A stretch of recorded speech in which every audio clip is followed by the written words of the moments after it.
Okay, so the big question right now, what happens to the NFTs in our Droppp wallet?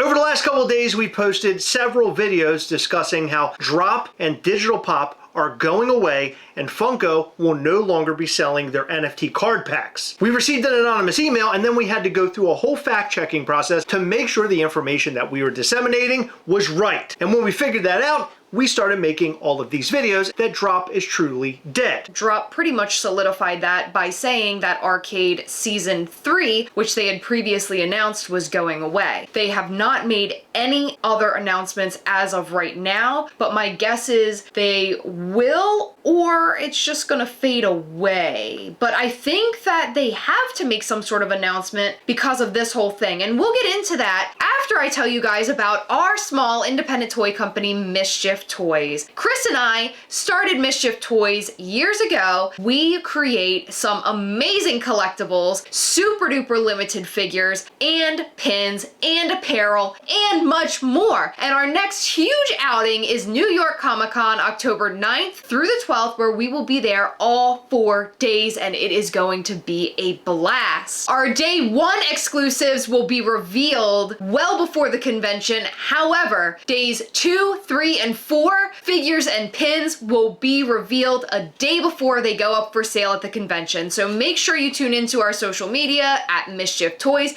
and follow our email newsletter at mischieftoys.com. Now that we got that out of the way, we have seen a lot of questions floating around social media. And the number 1 question we actually talked about yesterday, but in case you didn't catch yesterday's video, I'm going to rehash it here. The question is, will I receive the pops I've already redeemed? And to put it simply, yes, you will. These are items that you own, and legally Droppp is obligated to send them to you. Caden from Dropp's Discord also confirmed that as of yesterday. So this is no longer a concern now that it has been addressed by Droppp themselves, but now we want to talk about the NFTs. Now there are 2 different types of NFTs in our Droppp wallet. NFTs that are exclusive to Droppp and NFTs that are not exclusive to Droppp. Some of the NFTs that are not exclusive to Droppp include Scooby-Doo, Transformers, and many more. And then there are some NFTs that are Droppp exclusives like Toy Story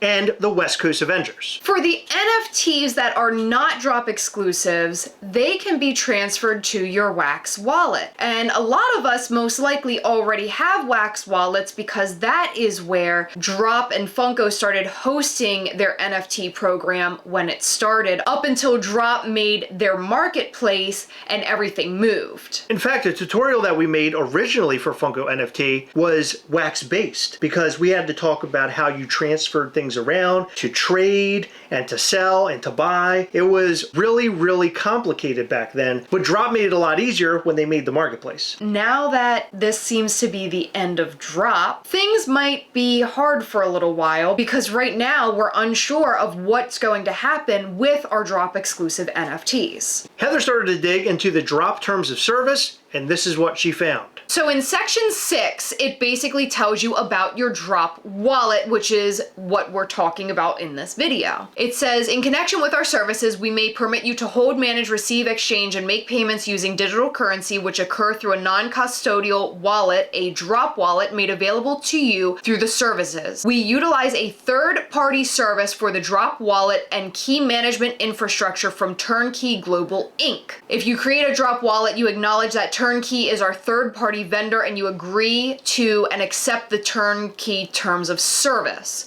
In this bullet point, it says that Token Wave, which is Droppp, and Turnkey do not have the ability to move or transfer your funds in your Droppp wallet and are not otherwise acting as a custodian of such funds. If you scroll down some more to bullet point number 6, it says, should we or Turnkey suddenly go offline, cease offering all or parts of the service services or providing the third-party services or infrastructure for any reason, you could potentially lose control and access to the Droppp wallet forever, including all digital currency therein. You are responsible for private key export in order to move the digital currency to another wallet address to account for this risk. You acknowledge that funds, including the Droppp balance held by you in your Droppp wallet, are not subject to protections or insurance provided by the Federal Deposit Insurance Corporation or the Securities Investor Protection Corporation. Token Wave and Turnkey are not liable or responsible for the risks associated with use of a non-custodial wallet, including those set forth in this Section 6. After termination of your account, Token Wave and Turnkey will have no obligation to support transaction instructions defined below related to your Droppp wallet. So here's where we run into an issue. On the FAQ at Dropp's website, Droppp.io, what does Droppp exclusive mean? Droppp exclusive refers to digital pop collections that you can only buy,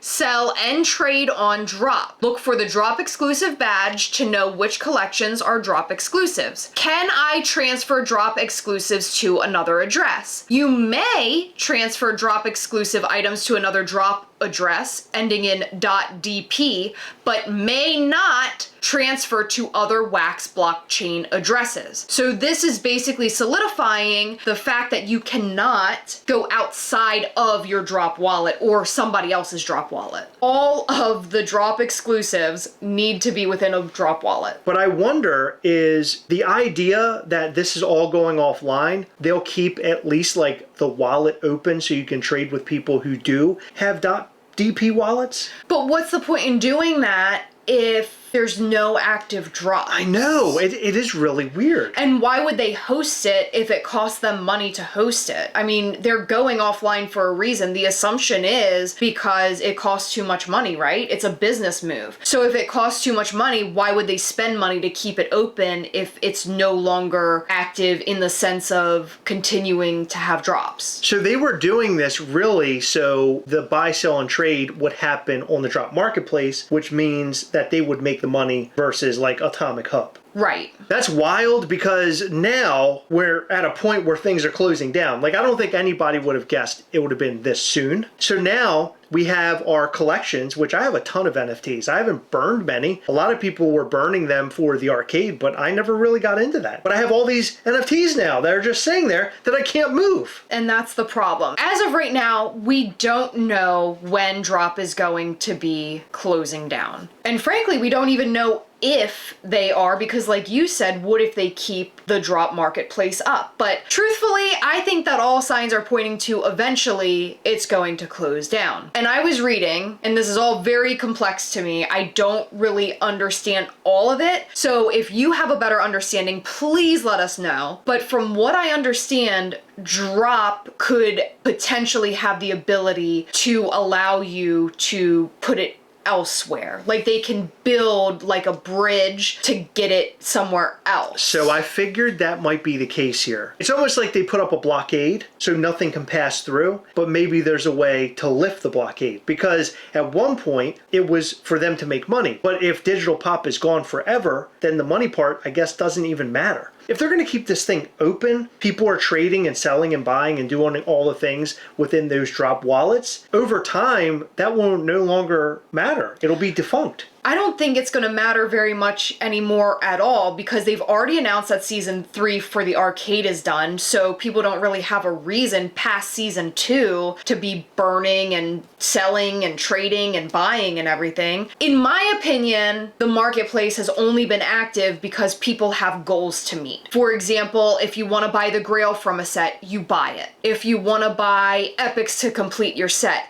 you buy them. As of today, we only have 5 active drops on Droppp. Dungeons and Dragons, Funko Presents Funime and Cosplay, West Coast Avengers, Thundercats, and Disney Villains. Today, September 10th, 2025, was the very first day of redemption for Dungeons & Dragons. You can still buy, sell, trade, but once the redemption window closes, there's really not much of a need to buy, sell, and trade the Dungeons & Dragons NFTs because the redemption period's closed. So unless you are really into the digital card aspect, and from what I've gathered, most people are just going after the physicals. Yeah. I don't think we're going to be seeing very much activity with those NFTs. So Droppp is going to have to come out and say something. They're going to have to change something. That way we can move our NFTs if we wanted to, if we so choose to. Maybe people won't care enough. People are mostly into the physical pieces, but I think we want what we paid for though. Like, you don't want them just to go away. At least I know that those NFTs exist somewhere. And my additional question to all of this, will these NFTs eventually become valuable? They will be very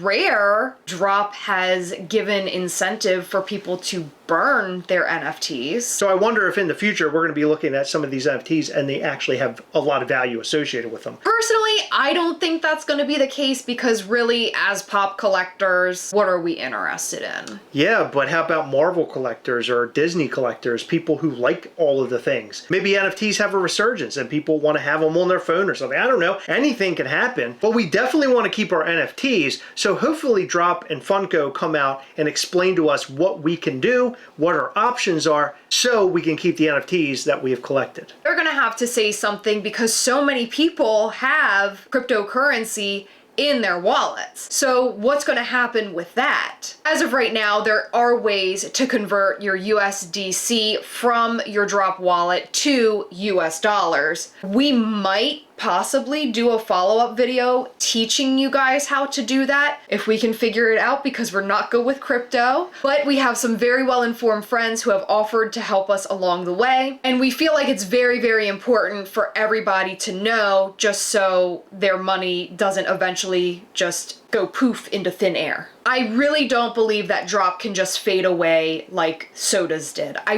really do believe that there has to be some sort of warning, because there would be riots everywhere if Droppp decided to just shut their doors with people with things still in their wallets. And money. I have another question that I've been seeing asked a lot, and I don't know how to answer this at all. What is going to happen if you have Droppp credit that you have not used? That's a good question. Yeah, because remember, people were getting damaged items, lost items, stuff like that, and Droppp was issuing credits. Not everybody used their credit. Wow. So what do you think about all of that and everything we talked about in this video? Let us know in the comment section down below. And when do you think Droppp is finally going to come out and give us all the information that we're looking for? Hopefully this video has helped prompting that whole information gathering from Droppp. Yeah, that's what I'm hoping. I definitely think it's going to come after we receive the last redeemables, which would be the Disney villains. In every video, we like to shout out to some of our patrons from Patreon. In this video, we'd like to shout out to Kate L, Lindsay, David Stewart, Sir X Lance, Lil Pug 15, Gus Collects, Preston Webb, Sean Perry, Daniel Cribb, Christian Hernandez, Richie Cofield, Skylar Key, Mike Mills, John J and Trip, aka Locks Pops, and ZOR. Thank you guys so much for your continued support. We appreciate all of our patrons. You guys rock so hard. Go check out our Patreon at patreon.com/Gastlecast for more details on how you can join up. Also, join up for our Google Meet calls that we do every single month. They're really, really fun. We do giveaways. We show you upcoming Mischief Toys things. And in the upcoming call in September, we're going to show you the Day 1 NYCC 2025 exclusive. It's going to blow your socks off. I cannot wait to show it off to all of our wonderful patrons. You'll be the very first people to see it. Go and join at patreon.com/Gastlecast. You can join as low as $5 to be a part of those Google Meet calls every single month, or you can join at $10 or $20 a month in order to be a part of some of these really great giveaways. We've got so many great things to give away in September. So go and check it out at patreon.com/Gastlecast. Hit the like button, subscribe button, and the little bell. That way you'll know anytime we go live or post brand new content. You don't want to miss our new content. We have a blast here. Come back and watch us live every Sunday between 8 and 9 p.m. Eastern. Thank you so much for staying until the very end of the video. We appreciate you, and we'll see you in the next one. Bye.